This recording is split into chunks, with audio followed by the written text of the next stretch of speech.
오늘, 우리 주차장이 좁아서 다음 주가 벌써 걱정이 되는데, 제가 말씀드리는데, 다음 주는 VIP들도 많이 올 건데, 10시 반에 우리 가족들하고 함께 오니까 차 한 대로 꽉꽉 채워서 2대 있는 가정 한 대만 가져오시고, 대중교통도 이용하고, 우리는 바로 버스 정류장이 여기 있고, 지하철이 가까우니까, 새 가족들과 VIP들을 위해서 그렇게 좀 부탁을 드리겠습니다. 이해가 되시는 분은 아멘. 자, 오늘 하나님의 말씀 마가복음 6장 1절로 13절인데 제가 앞부분을 읽어드리고 뒷부분은 같이 읽도록 하겠습니다. 하나님 말씀입니다. 예수께서 거기를 떠나서 고향에 가시니 제자들도 따라갔다. 안식일이 되어서 예수께서 회당에서 가르치기 시작하셨다.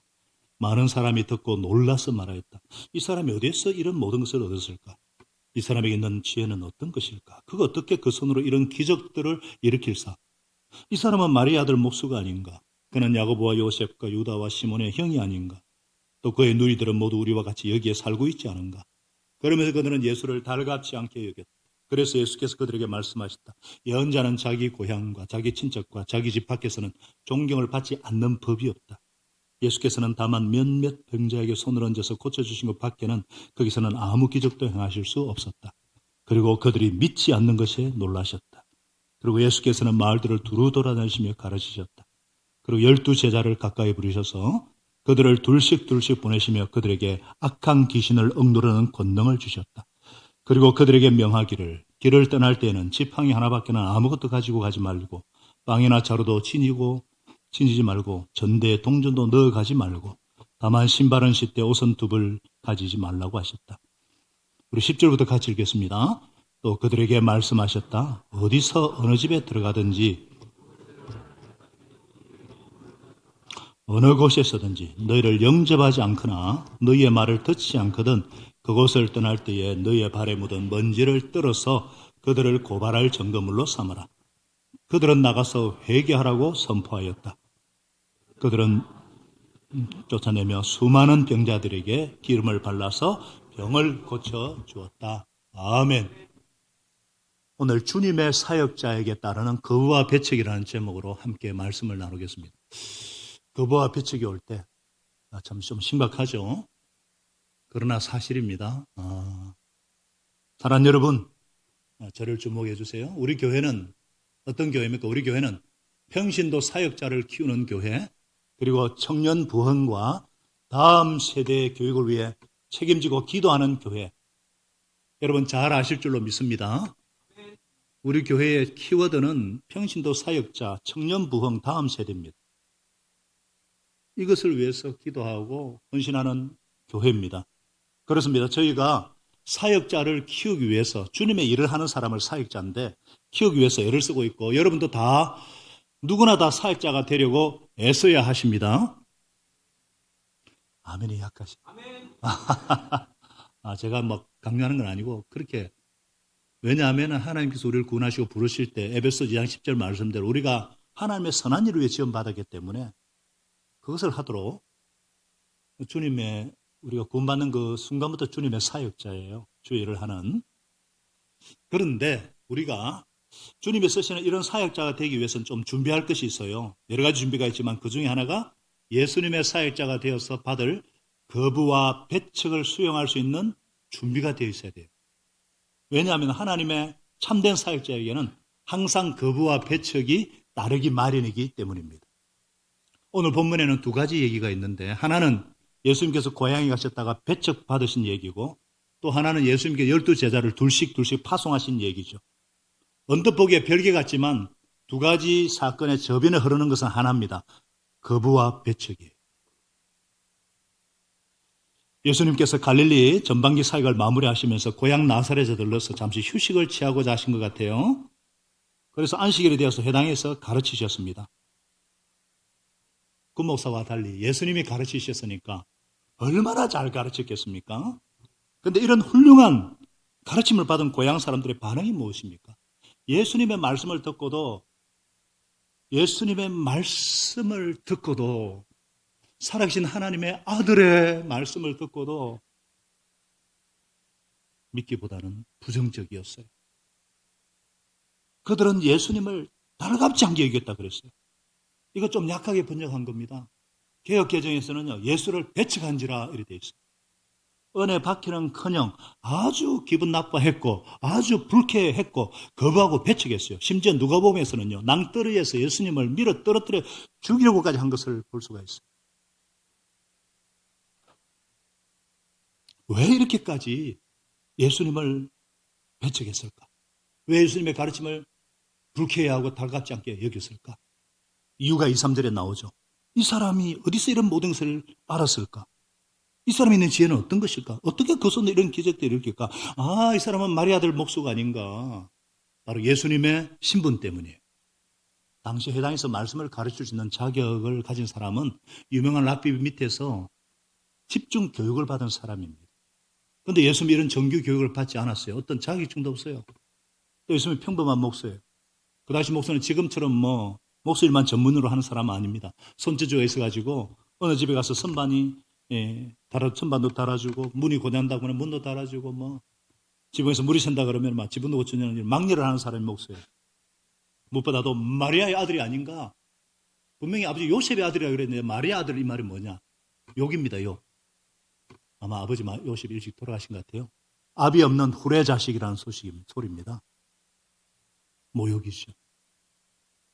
그래서 이들은 예수님의 가르침을 듣고 환영하고 받아들이기보다는 오히려 불쾌하고 달갑지 않게 여기고 배척했습니다. 거부하고 배척한 더 큰 이유는 뭐냐? 예수님과 너무 친숙했기 때문일 것이라는 생각이 들어요. 이 사람은 마리아 아들 목수가 아닌가? 야고보와 요셉과 유다와 시몬의 형이 아닌가? 그의 누이들은 시집 와서 우리 모두 살고 있지 않은가? 아마 예수님 말씀을 들어 해준 가운데는요, 예수님 어린 시절을 지켜봤던 어린들도 계실 것이고, 예수님같이 생활하고 놀게 됐던 그런 친구들도 있었을 거예요. 이런 예수님에 대한 선입견, 편견 때문에 결국은 그러니까 그렇게 친숙했던 이 사람이 하나님이 보낸 사람이고, 이 사람이 전한 메시지가 하나님께로부터 온 메시지라는 사실이 믿기가 어려웠던 것입니다. 그래서 예수님의 육성으로 예수님의 입에서 나오는 하나님의 말씀을 듣고 얼마나 아름다운 메시지였을 텐데, 그런 메시지를 듣고도 예수님을 영접하지 않고 예수님을 환영하지 않고 예수님을 믿기보다는 예수님을 거부했던 거예요. 예수님조차도 이런 반응을 전혀 예상치 않으셨던 모양이에요. 그래서 그들이 믿지 않는 것에 대해서 놀라셨다 그래요. 이것도 약한 번역이에요. 직역하면 입이 딱 벌어질 정도로 놀랬다 이래야 됩니다. 영어 원어에 보면 마블도 이래 돼 있어요. 마블. 특히 개혁 개정에서는요, 이상히 여겼더라 그랬어요. 그들의 불신에 놀라셨어요. 어떻게 이렇게 믿지 않을 수 있을까? 그래서 그 결과가 뭐예요? 예수님이 몇몇 병자에게 손을 고쳐주신 그 외에는 거기서는 아무 기적도 행하실 수가 없었다. 바람도 바다도 꾸짖어 잠잠케 하시고, 죽은 자도 살리시고, 귀신도 쫓아내시는 예수님의 기적들이 고향에서 얼마든지 펼쳐질 수 있는데 아무 기적도 행하실 수가 없었다. 왜? 불신 때문에. 예수님의 능력이 줄었다거나 없어졌다는 게 아닙니다. 능력이 그대로 있기는 있는데 분위기가 불신 분위기니까 예수님께서 이런 능력을 행하실 수가 없었다는 뜻이에요. 더군다나 지금 예수님께서 사탄의 힘을 빌려서 귀신을 쫓아낸다는 낭설이 돌아다니고 있을 때입니다. 그런데 예수님이 이런 불신의 분위기 속에서 만일 기적을 행하셨다. 그러면 그거 꼬투리 잡아가지고 봐라, 이 사람이 진짜 사탄의 힘을 빌려서 귀신을 쫓아낸다는 게 맞지 않느냐 하고 더 문제를 만들었을 거예요. 그래서 오히려 기적이 믿음을 도와주기는커녕 더 깊은 불신에 빠지게 하고, 예수님이 우려하셨던 이 성령을 거역하고 용서받지 못할 죄의 자리에 들어가게 할까 싶어서 기적을 행하실 수가 없었던 거예요. 지금 우리도 마찬가지입니다.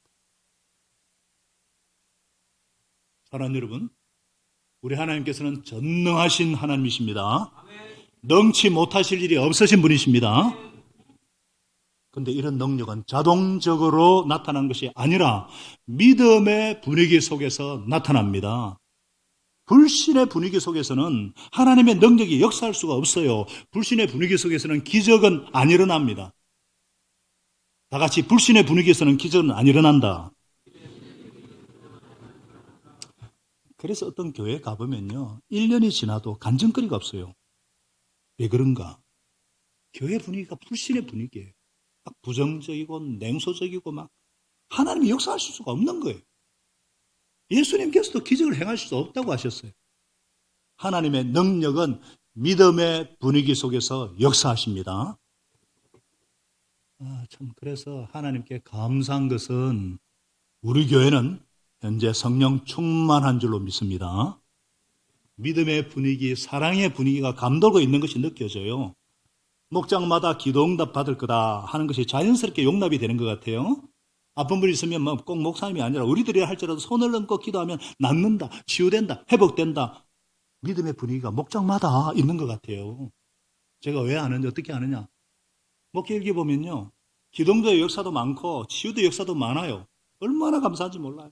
영원 사랑 막 부어달라고 기도하니까 성령께서 막 하나님의 사랑을 막 부어주고 계십니다. 할렐루야.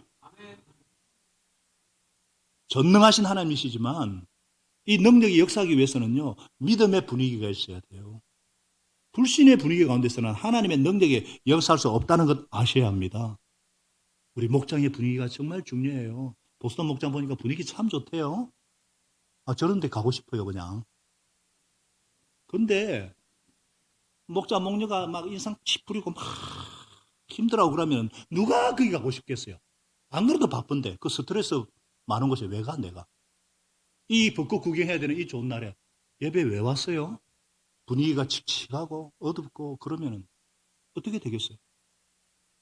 그래서 우리가 목자 목녀님이 성령 충만하도록, 그 목사가 성령 충만하도록 더 세게 기도하셔야 합니다.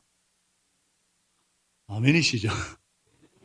그 목사가 말이에요, 인상 그리고 막 힘들어가지고 막 결결 그러면은 여러분 은혜 받겠습니까? 그래도 은혜 받는다고요? 하나님의 역사죠. 교회는요, 분위기가 굉장히 중요합니다. 성경에 나오잖아요. 부정적인 분위기, 불신의 분위기, 냉소적인 분위기가 되면 하나님의 능력은 끝입니다. 성령은 인격적인 분이세요. 그래서 우리 성도님들, 우리 교회 주신 이 믿음의 분위기, 사랑의 분위기 잘 살리셔서 계속 기적을 체험하고 능력을 체험하시기를 부탁드립니다. 예수님은 아주 한탄하셨어요. 그러면서 연자는 자기 고향과 친척과 자기 집 밖에서는 존경을 받지 않는 법이 없다. 이중부정을 써서 말이 좀 복잡한데 한마디로 예언자는 어디를 가든지 존경받는데, 하나님의 종은 어디를 가든지 환영받는데 자기 집에서나 자기 고향이나 친척에는 존경받지 못한다는 거예요. 그래서 여러분도 집에서 존경받지 못하는 분들은 내가 예언자라서 그런가 보다 위안받으시기 바랍니다. 진짜예요. 진짜니까 미움 받잖아요. 막 적당히 해라 이러면서 진짜 성경대로 하니까 미움 받거든요. 그래야 나중에 가정 복음화가 이루어집니다. 예수님은 고향에 들어오셔서 한탄하셨어요. 제일 구원하기를 원하는 사람이 누구겠습니까? 고향 사람 아니겠어요? 이 사람들이 예수님을 배척한 거예요. 그래서 제가 예수님이 한탄하는 사시는 모습을 보면서 두 가지가 생각이 나고 결심하게 되었어요. 먼저 우리가 주님의 사역자가 되려면 이런 거부와 이런 배척을 각오해야 되겠구나. 친숙한 사람에게서 거부와 배척을 각오하셔야 됩니다. 아니, 예수님 같은 분도 거부하고 배척했는데 우리야 오죽하겠어요? 특별히 익숙한 사람들, 가까운 사람들, 친숙한 사람들에게 존경받는 것 참 어렵습니다. 전도하기 제일 힘든 것이 바로 가까운 사람들이에요. 아내가 남편한테 전도하고 남편이 아내에게, 자녀가 부모에게, 부모가 자녀들에게, 친척들한테 전도하고 옆집 사람에게 전도하는 거 어려워요. 특히 동기동창에게 전도하는 거 어려워요. 왜? 익숙하니까 어려워요. 쉽게 말해서 난 네가 지난 여름에 한 일을 알고 있다. 뭐 이런. 그럼 우리가 가까운 사람한테 전도 포기하느냐? 그럴 수 없죠. 방법이 달라야 돼요. 전도하는 방법은 크게 두 가지가 있죠. 말로 전도하는 것과 행동으로 전도하는 것. 가끔 만나는 분이나 먼 분에게는 말로 전도해야 됩니다. 말로. 근데 어떤 분은 행동으로 자기가 본을 보여서 전도하겠다 그러는데 솔직히 예수님이 아닌 다음에야 저나 여러분 보고 교회 나올 사람 없어요. 동기부여는 할 수 있는데 목장 오고 교회 나오고 예수 믿고 한 것은요. 옆에서 정말 권하고 믿으라고 자꾸 그렇게 그래서 된 거예요. 행동 보고 온다? 행동하고 있는다? 그거 안 됩니다. 말이 가장 직접적이고 말이 가장 효과적이에요. 그래서 가끔 만나는 분이나 먼 분들에게는 말로 실제 복음을 전하고 전도하셔야 됩니다. 그러나 가까운 분들에게는요. 말로 안 됩니다. 행동으로 하는 수밖에 없어요. 내가 사랑하고 내가 손해보고 내가 희생하고 내가 숨기는 모습을 보여주고 그 다음에 전해야 돼요. 그래서 믿지 않는 남편을 둔 아내들에게 사도 베드로 사도가 베드로서 3장 1절 2절에 이렇게 말했어요. 아내된 여러분, 여러분은 남편에게 순복하십시오. 비록 말씀에 복종하지 않더라도 말을 하지 않고도 여러분의 행실로 말미암아 구원을 얻게 될 겁니다. 여러분의 경건하고 순결한 행실을 보고 그렇게 될 것입니다. 가까운 사람에게는 결국 행동밖에 없어요. 그런데 참 어려워요. 그러나 우리가 사랑하고 섬길 때에 하나님께서 그 마음에 감동을 주셔서 그 다음에 내가 살아가는 모습, 섬기는 모습을 통해서 나를 인정해주고 존경해주는 마음이 생겨서 그 다음 내가 전하는 그 메시지에 귀를 기울게 될까 하는 그런 소원을 갖고서 우리가 행동하고 삶으로 전도하는 거예요. 제가 길게 말했지만 이해가 되십니까? 먼저 우리가 예수 믿는 자께 겸손히 사랑하고 섬기고 그럴 때 인간은 영적인 존재라서 감동을 받아야 되거든요. 그럴 때 그 마음에 하나님 감동을 주셔가지고 아이고 그 다음에 저거 진짜네 하는 마음이 생겨가지고 그 다음에 그 말에 대한 신뢰가 있으면 메시지에 귀를 기울이지 그런 겁니다. 그래서 우리가 해야 될 게 뭐냐면 우리는 따라가겠습니다. 사랑하고 섬기고 희생하는 것이고 끊임없이 복음 전하는 건데 그 다음에 중요합니다. 믿게 하고 변화시켜 주시는 분은 성령 하나님이십니다. 이거 잘 구분하셔야 돼요. 여러분들 가까운 사람에게 존경받는 거 어렵다는 거 아시고요. 가까운 분들에게 전도해가 열매가 없다고 낙심하지 마세요. 낙심하는 이유가 뭐예요? 내가 한 만큼, 내가 노력한 만큼 내 뜻대로 내 생각대로 되지 않으니까 낙심하는 죠. 분명히 아셔야 될 것은 예수 믿게 하고 변화시키는 것은 성령께서 하시는 일이에요. 우리가 할 일은 하나님이 역사하실 때까지 그냥 전하고 그냥 사랑하고 섬기고 그렇게 복음을 말로 행동으로 전하는 것입니다. 그래서 사도 바울은 갈라디아 6장 9절에 선을 행하다가 낙심하지 맙시다. 지쳐서 넘어지지 아니하면 때가 이룰 때에 하나님께서 거두게 하실 것입니다. 아멘. 제가 예수님의 이런 한탄을 보면서 두 번째 느끼고 결심하게 된 거 뭐냐? 내가 친숙한 사람들을 정말 존경해 줘야 되겠다. 그래서 친숙한 사람들의 위대성을 발견해야 됩니다. 무슨 말이냐? 우리 주위에서는요, 하나님의 사역자를 내가 인정하지 않고 마땅히 받아야 할 존경을 주지 않는 경우가 많아요. 우리 한국 사람들, 특히 죄인들에게 어떤 이상한 게 있냐면은 자꾸 자신을 피해자 코스프레라 그러죠. 피해자 콤플렉스. 어떤 피해자 입장에서만 보고 가해자 입장에 있을 수도 있는데 내가 자꾸 피해자 입장에만 나를 놓아두고 내가 존경받지 못하고 내가 거부당하니까 그것만 생각하는데 그래가지고 가해자 입장에서 어떻게 보면은 그 서기가 쉬운데 그래서 어떤 지도자나 어떤 하나님이 보내신 사람이나 하나님이 쓰시는 일꾼인데 우리가 만일 너무 친숙하기 때문에 이 사람을 인정하지 않고 그가 하는 어떤 일을 하나님의 일이라고 인정하지 않고 마땅히 받아야 할 존경을 주지 않는 경우가 있어요. 그래서 예수님의 고향 사람처럼 예수님을 배척하는 거예요. 우리가 어떻게 하면 이 예수님의 고향 사람들 같은 어리석음에 빠지지 않을 수 있느냐? 평소에 습관을 잘 들여야 됩니다. 장점과 강점을 보는 습관을 들여야 돼요. 우리가 어떤 것을 보느냐에 따라서 자꾸 우리는요, 단점이나 약점보다는 그 덮어주고 강점과 좋은 점을 봐줘야 됩니다. 그래야 고향 사람처럼 실수하는, 거부하는 실수에 빠지지 않습니다. 그 다음에 평소에 존경하는 언어를 사용하는 습관을 가져야 돼요. 친숙한 사람일수록 존경의 말을 해주면은 그 사람을 모르는 사람들은 덩달아서 아, 참 괜찮은 사람이다. 그래야 클 수 있어요. 근데 부정적이고 비판적인 얘기하면요. 에이, 그 사람 진짜 못된 사람이네. 이렇게 된다니까요. 예를 들어서 초등학교 친구를 만났는데 여자 훌륭한 사람이 되었어요. 그러면은 아, 그 친구 어릴 때부터 참 똘똘하더니 참 크게 될 줄 알았어 그래야 되는데 꼭 아이고 그놈 별거 아니었는데 내보다 못했는데 용됐네 용됐어 이러면은 예? 여러분은 어떤 표현을 쓰십니까? 우리가 남에게 존경받고 알아주는 사람을 비하를 하면은 그러면 내가 그 사람보다 높아진다는 아주 어리석은 생각을 이건 착각이거든요. 열등감의 또 다른 표현이에요. 근급시 교만하든지 그거 편견과 오만이라 그러잖아요.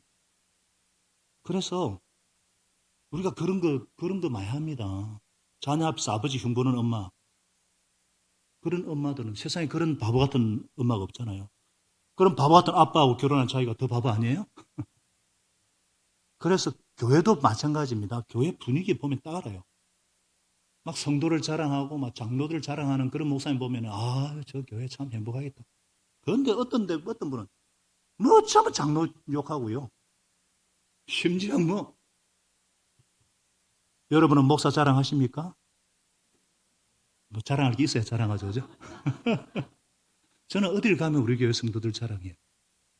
아, 우리 교회는 목사 기죽이는 평신도 목회자들이 너무 많다고. 나는 신들매 풀기도 감당 못한다면서 막 분위기 보면 압니다. 평소 존경하는 언어, 사람을 키워줄 생각을 하셔야 돼요. 이거 한국 사람이 너무 약해요. 다 선거처럼 오면 그렇거든요. 전부 다 깝니다. 키워주기보다 언제든지 파괴시키려고 그러고. 우리 역사 보면 그러잖아요. 이순신 장군이 대표적인 분 아닙니까? 역사에서 반짝하는 인물 나오면 조금 있다가 이 사람 모함하고 무고하고 파괴시켜버립니다. 잘 되라고 고쳐주는 거하고 파괴시키고자 하는 것은 다릅니다. 우리는 사람을 키워주고자 하는 마음 갖고 있어야 돼요.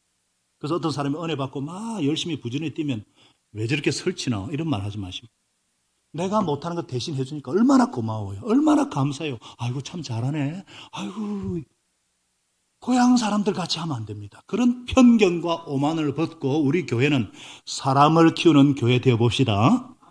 다 같이요. 사람 키우는 교회 되어 봅시다.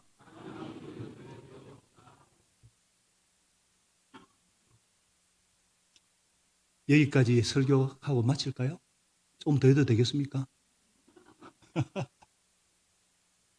예수님이 이렇게 배척을 당하시니까 마음이 급해진 것 같아요. 그래서 막 다시 딴 말로 가가지고 막 복음을 전하시고 12제자를 이제 둘씩 보내면서 그들에게 악한 귀신을 억누르는 권능을 주셨어요.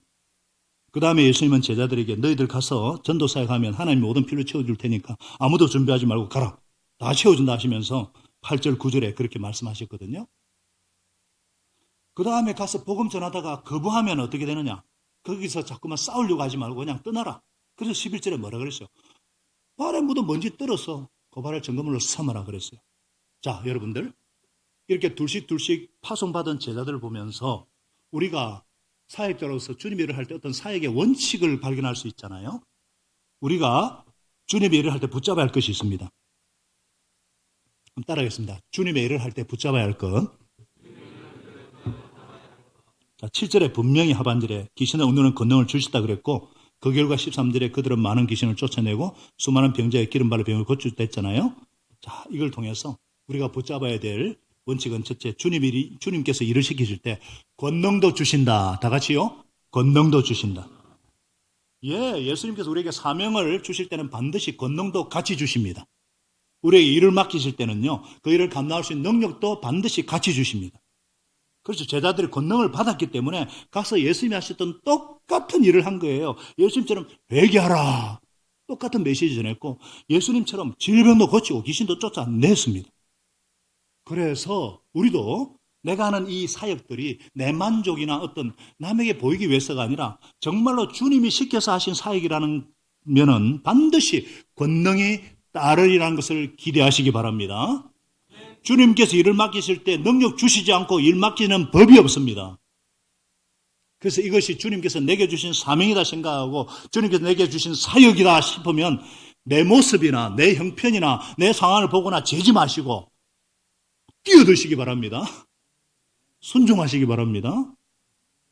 권능이 따르기 때문입니다. 아까 정재훈 목사님도 그렇게 기도하시더라고요. 순종하는 우리 교회 감사하다고. 참 우리 교회니까 제가 남의 교회 앞에서는 자랑이지만 우리 교회니까 괜찮잖아요. 우리 교회에서는 예수님의 능력이 많이 나타난 것 같습니다. 변화되지 않을 것 같은 분이 변화되고 있고 말이죠. 믿지 않을 것 같은 분들이 예수 믿고요. 누구를 부탁해도 바로 간증할 수 있고요. 수많은 기도응답이 있고 치유 역사가 일어나고 있습니다. 왜 그렇습니까? 우리 교회가 큰 교회, 사람들이 보기에 좋은 교회가 되고자 목표 두지 않고 예수님의 소원이 무엇인가? 그거 이루어드리려고 애를 쓰고 주님의 명령이 분명하다고 할 때 어떤 때는 벅찬 것 같고 어떤 때는 겁이 나지만 우리가 강하게 주님의 뜻에 순종하려고 애를 썼기 때문에 하나님께서 축복하신 줄로 믿습니다. 우리가 원하는 교회 만들려 하지 않고 주님이 원하시는 교회 되기를 원했고 우리 보기에 중요한 일을 하려고 하지 않고 주님 보시기에 중요한 일을 하려고 애썼기 때문에 주님의 능력이 나타나기 때문에 개인이고 목장이고 교회고 가정이고 직장이고 주님의 소원을 구하는 것이 우리 소원이 되고 주님의 명령이 있을 때 순종하는 마음만 가지면 여러분과 저의 삶에 엄청난 권능이 따를 줄로 믿습니다. 또 우리가 주님의 일을 할 때 붙잡아야 될 두 번째 원칙이 뭐냐? 주님이 일을 시킬 때는 생활 보장을 책임지신다. 다 같이요? 생활 보장을 주신다. 네. 주님께서 제자들에게 과격할 정도로 아무도 가지 말라 명하신 것을 이거 가르쳐주기 위해서예요. 이 사실.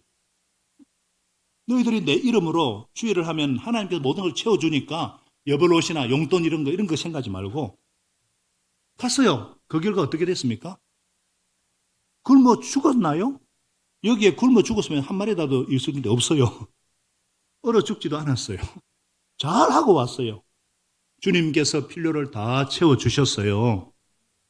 그래서 우리가 주님의 일을 하는 사람이라면 내 욕심이나 내 계획이나 내 만족 위해 사는 것이 아니라 정말 하나님의 영광을 위해서 주의 일을 하는 사람이라면 생활의 필요를 채워주시는 거 믿으시기 바랍니다. 마륙 33 다 같이 읽어봅시다. 시작. 너희는 먼저 하나님의 나라와 하나님의 의를 구하여라. 그리하면 이 모든 것을 너희에게 더하여 주실 것이다. 분명히 약속하셨어요. 먼저 우선순위만 분명하면요 우리의 생활 하나님 책임져 주십니다. 할렐루야. 그런데 그 순서를 바꾸어가지고 내 생활이 먼저 해결되면 주님 일을 하겠다. 그런 동안에 해결이 안 됩니다. 여러분들 시간이 남아서 여유 있는 시간이 언제 있었습니까? 바쁘잖아요. 시간 남으면 주님 위해서 봉사하겠습니다. 그 거짓말입니다. 없는 시간 쪼개서 헌신하니까 주님께서 시간의 주인 되신 하나님께서 남들이 3시간 할 것을 1시간 만에 하게 하시잖아요. 할렐루야. 우리가 금전적인 여유 언제 생깁니까? 항상 쓸 때가 있고 돈은 벌면 벌수록 모자라잖아요. 여유가 있어서 주님께 바치는 거 아니잖아요. 쓰고 싶지만 먼저 하나님께 헌신하니까 하나님께서 그것을 기뻐하시고 기적의 역사를 일으켜 주시잖아요. 이렇게 우선순위 올바르게 세우면은 하나님께서 우리 먹고 마시는 생활 필요 채워주십니다. 주님의 약속입니다. 마지막으로 주의를 할 때 붙잡아야 될 거 거부와 배척을 예상하셔야 돼요. 앞에하고 똑같습니다. 할 수 없습니다. 예수님도 그렇게 되셨기 때문에 제자들이야 당연하죠. 그래서 11절에 너희를 영접치 않거나 말 듣지 않거든 거부하고 그러면 어떻게 하느냐? 빌붙지 말고 그냥 떠나라. 신발에 털어라. 이거는 이제 내 책임 다 했다. 보험 가면 당신 책임이다. 그런 뜻이에요. 그래서 발을 버트는 거예요. 바울이 똑같이 예수님 하시는 그대로 했거든요. 고린도 교회 개척할 때도. 해당제 18장의 5, 6절에 보니까 유대인들에게 먼저 전했는데 반대하니까 옷에서 먼지를 털어가지고 여러분이 멸망받으면 그것은 오로지 여러분 책임이 내 잘못 아니다. 이제 나는 이방인회로 가겠다. 그래서 고린도 교회가 개척되고 에베소 빌립보 교회가 개척이 돼요.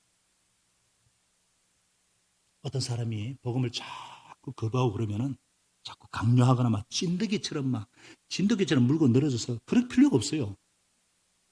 그러다 포기하는 거 아닙니다. 위에서 기도하고 사랑하고 섬기고 그래서 언젠가 하나님께서 하실 그 때를 기다리는 거예요. 근데 어떤 사람은 막 전도하는 것을 마치 의지의 대결로 만들어 버리기도 그러는데, 제가 옛날에 그랬습니다. 막 논리로 갈아 뭉개버리려고 막 진화론 그러길래 내가 인력학 제1법칙 제2법칙 해가지고 막 하니까 기분 나빠서 안 오더라고. 지는 것이 싫어서 안 나옵니다. 그런 사람은.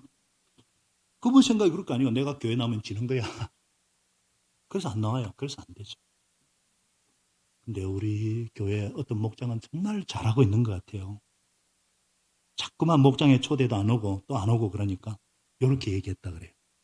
꼭 나오라는 얘기는 아니고, 그러나 나오고 싶은 마음이 생길지도 모르니까 언제 어디서 모이는지는 매주일 연락 드릴 테니까 압박받지 마시고 나오게 되면 나오세요. 아주 지혜롭게 잘해요. 너무 강요하는 것도 아니고 그러다 방치하는 것도 아니고. 여러분, 자꾸만 복음 거부하시는 분 있으면요 뒤에서 기도해 주고요, 사랑하고 섬기고요, 그럼 반드시 하나님이 필요할 때가 있거든요. 그 다음에 목장 야유회나 혹은 또 이런 부활절 예배 얼마나 초청하기 쉬워요. 예수 안 믿는 사람도 부활절 그러면 가장 큰 축제라는 거 압니다. 그렇게 그때 한번 탁 초청하고, 우리가 그런 때 한번 세게 하지만은 또 그래도 안 하면은 또 놔두고 석 달 정도 기다렸다가 또 한 번 이렇게 초청하고. 다들 그렇게 하고 계시죠? 네. 우리가 목장 부활교회 기도하잖아요. 목장 오라고 청해본 것도 한두 번도 아니고, 뭐 교회 한 번 오라고 청해본 게 한두 번이 아니고, 이제 할 말이 없잖아요. 그래서 제가 말씀대로 이번에는 10시 반에 처음 하는 일입니다.